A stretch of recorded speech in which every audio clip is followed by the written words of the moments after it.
c'est Crime Story. Il est 1h30. Crime Story, les rendez-vous d'Alfred Hitchcock, racontés par Serge Sauvion. Aujourd'hui, Schéma, Brise de Georges Chesebro.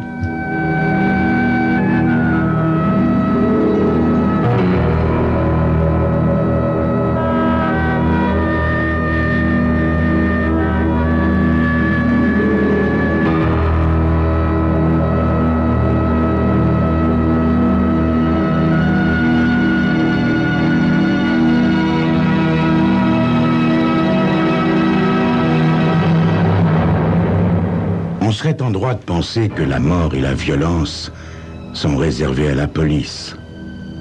Au long de mes 35 années de carrière, je me suis senti à l'abri de ce genre de drame. En effet, j'étais directeur de collège.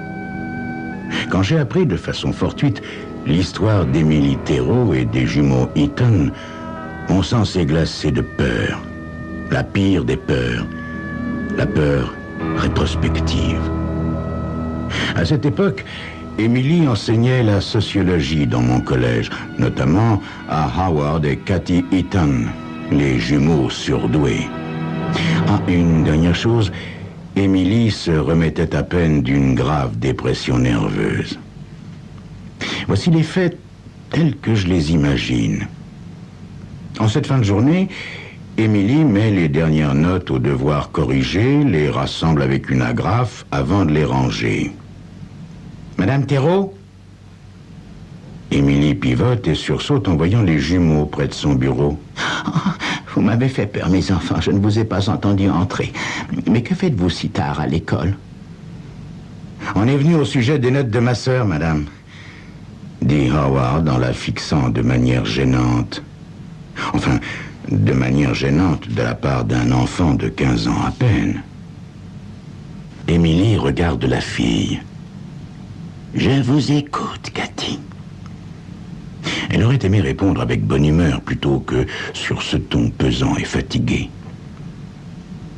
Vous m'avez fait beaucoup de tort, Madame Thérault, fait la gamine en lui tendant une feuille de devoir. Je regrette, Cathy. Je ne vous ai pas fait du tort. Je vous ai mis les notes que vous méritiez. Émilie commence à s'énerver à la vue de cette petite main qui reste tendue vers elle, la mauvaise note du devoir bien en évidence. Petite morveuse, pense-t-elle bien malgré elle. On aimerait que vous changiez la note de ma sœur, madame, fait Howard. Vous savez bien que c'est impossible, Howard. Dites plutôt que vous voulez pas, madame. Mais qu'est-ce qui vous permet de me parler de la sorte, Howard? Madame, c'est la deuxième fois au cours de ce trimestre que vous mettez une mauvaise note à ma sœur. Si vous changez pas ces notes, elle va échouer. Exaspérée, Émilie se tourne vers la fenêtre pour ne pas foudroyer les jumeaux du regard, tout surdoués qu'ils soient. On est intelligent, madame, très intelligent. C'est inscrit dans notre dossier. Or, ma sœur, elle a été dérangée. Vous savez très bien qu'elle peut obtenir une bien meilleure note, un meilleur classement. On vous demande pas la lune, quoi. On vous demande simplement de rectifier le tir. Ce porte-parole du duo, en plus de lui courir sur les nerfs, commence à la mettre mal à l'aise. Il a le ton et le regard d'un crottal dont le quotient intellectuel serait très élevé pour son âge. Je regrette, Cathy, dit Émilie en évitant le regard de Howard.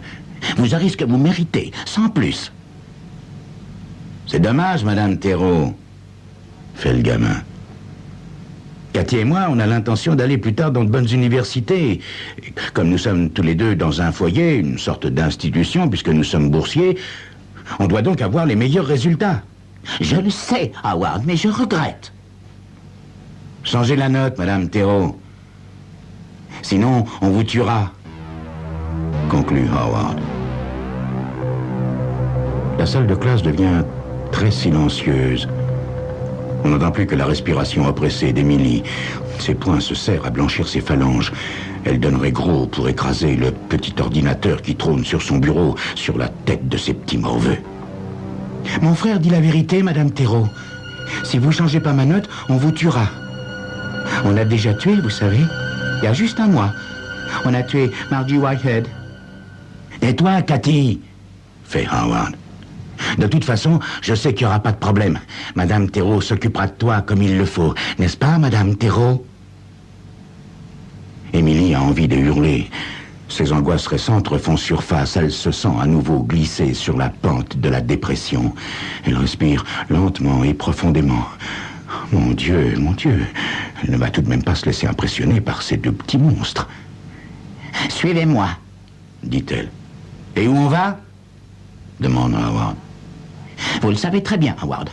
Au bureau du proviseur. »« Vous avez vu l'heure, Madame Theroux ?»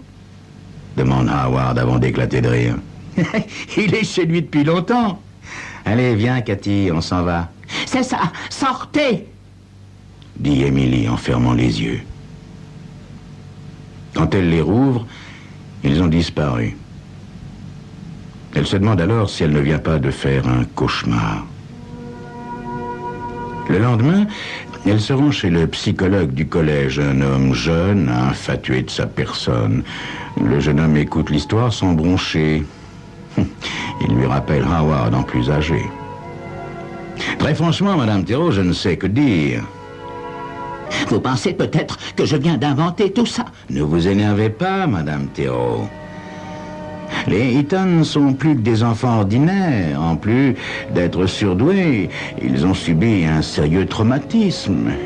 Vous savez, leur père a été tué à coups de hache. Leur mère s'est alors repliée sur elle-même à tel point qu'elle a été incapable de s'occuper d'eux. C'est pourquoi ils ont été tous deux placés dans une institution. Ce sont des monstres. Ils m'ont dit avoir tué Margie Whitehead. Le psy fait une grimace. Madame Theroux, une vingtaine d'enfants au bas mot ont vu la pauvre Margie tomber sous les roues de cet autobus. Laissez-moi vous dire quelque chose. Cathy et Howard sont venus me voir. Ils semblaient bouleversés, ce qui est inhabituel chez eux. Ils m'ont dit que, pour une raison qu'ils ne comprenaient pas, vous sembliez ne pas les aimer. Ils m'ont demandé si je ne pouvais pas les aider à changer, de telle sorte qu'ils puissent vous plaire. Madame Theroux, si vous alliez refaire le point chez le psychiatre qui vous a soigné... « Allez au diable !» répond Emily en se levant. En fin de journée, elle aborde discrètement le jeune Tony Mahoney, un des témoins de la mort de Margie. « Faut-il vraiment que j'en parle, madame? Je fais tellement de cauchemars depuis. »« Fais-moi plaisir, Tony. » Bon. Ben voilà. On était tous à l'arrêt de l'autobus et Margie est tombée devant au moment où il passait. Vous étiez nombreux?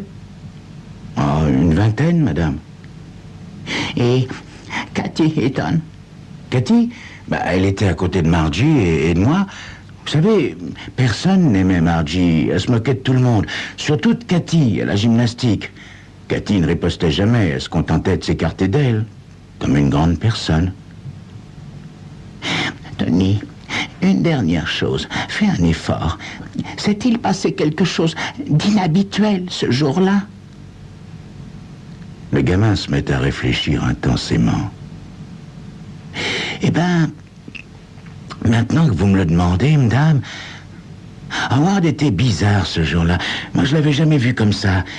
Et il est sorti de l'école en courant et il faisait semblant d'être un danseur d'opéra. Hein? Il chantait, dansait, faisait le pitre. Tout le monde le regardait en riant. Et bien évidemment, les rires se sont tus quand l'autobus a renversé Margie.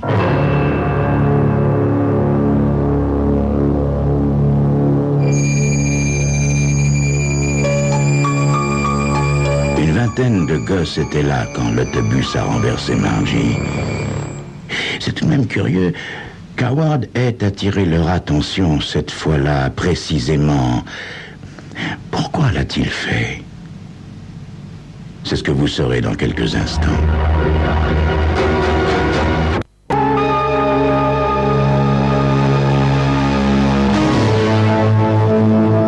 La cloche sonne.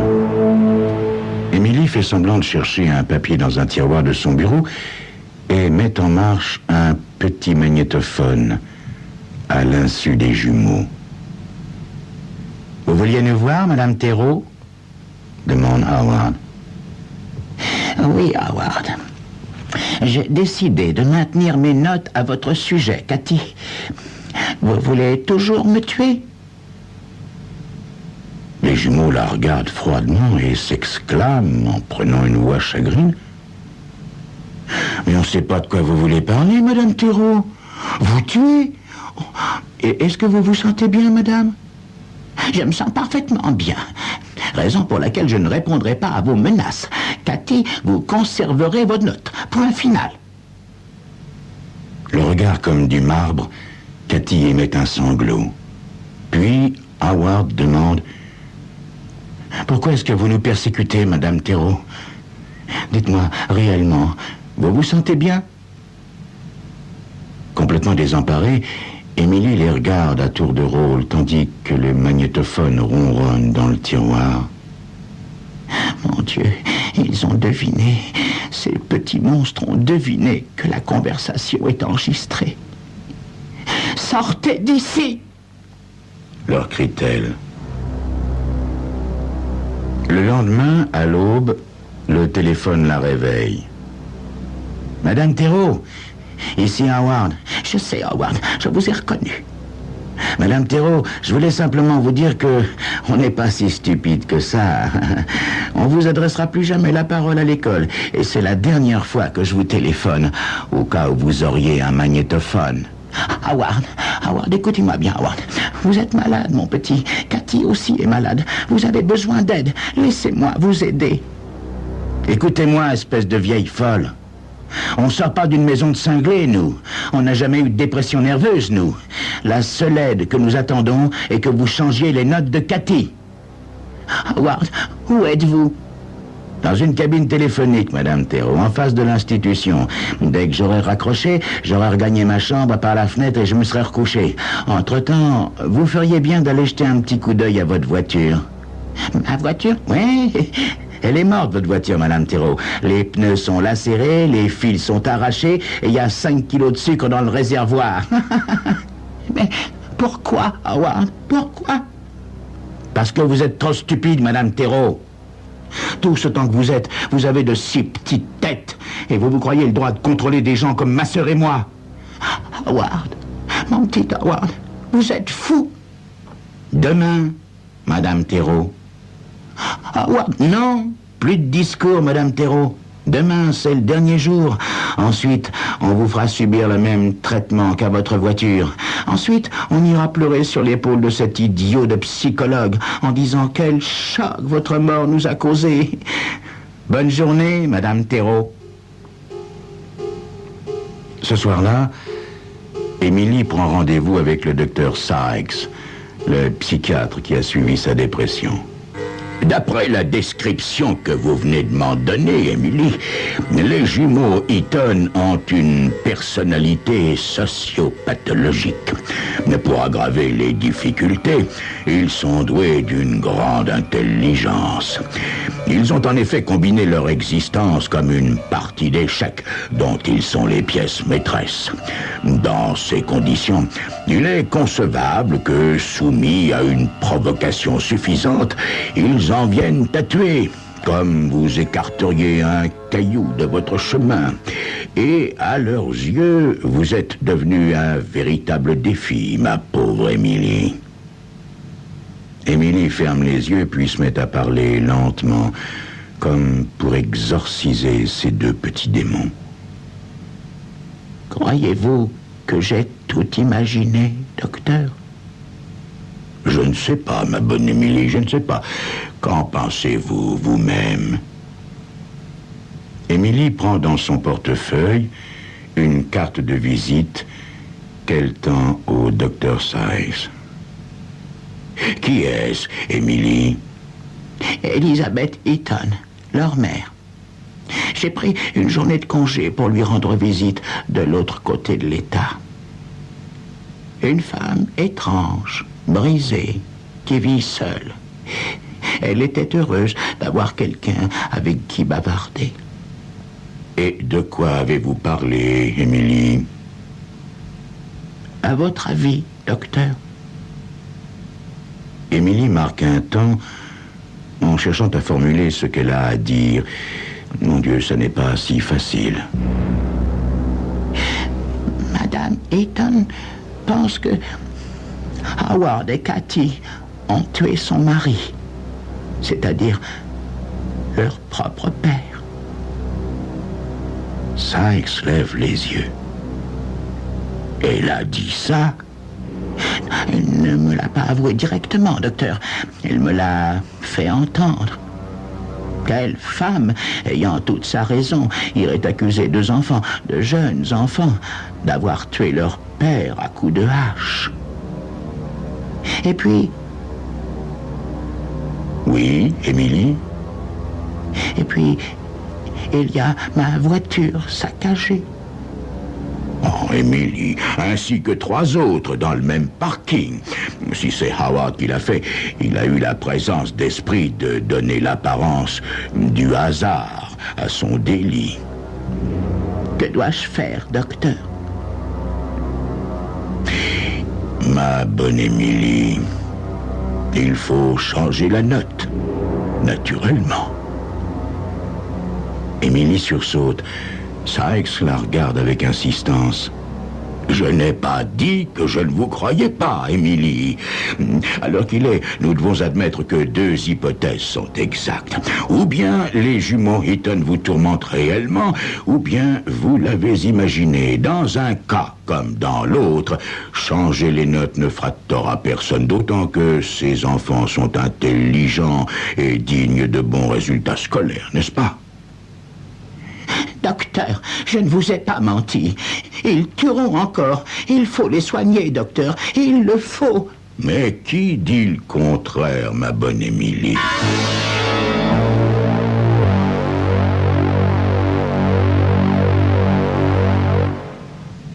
Des mois plus tard, Émilie regarde par la fenêtre quand on frappe à la porte de son bureau.